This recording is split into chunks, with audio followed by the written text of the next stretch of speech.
So one of the questions we get asked most often is there any way to save money on a paint project? And to that I say, well, yeah. And there's really only two ways to do that. And that would be obviously by, using cheaper paint or finding cheaper labor. And for obvious reasons that we'll talk about later, those probably aren't the solutions that you're actually looking for. So one thing that you could actually do to save a lot of money without compromising the quality of your project is to do some of the work for us. And what that means is, included in your estimate is some time for moving furniture, things like, couches, beds, dressers, taking off the wall plates, taking down curtains.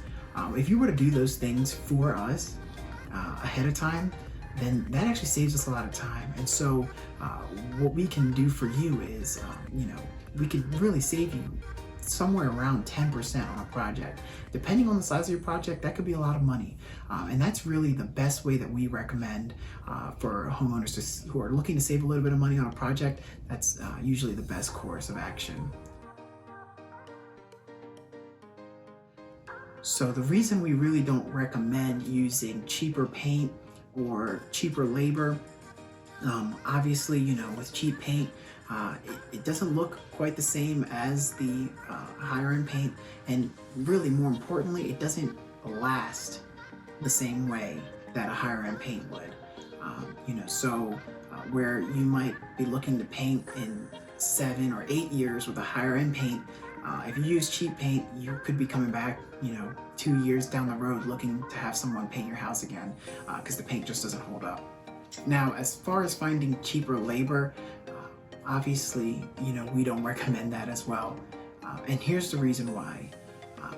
Just as a little bit of insight on how we come up with our prices, really it's the material plus the hourly rate and how long it's going to take.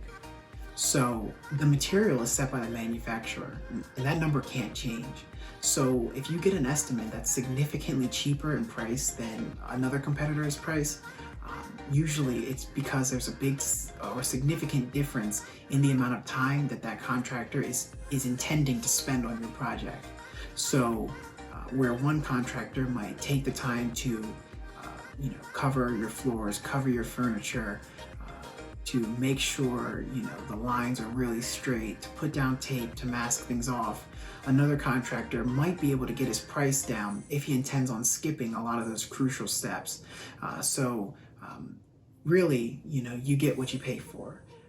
So we really don't recommend going with a really cheap offer. If it seems too good to be true, it probably is.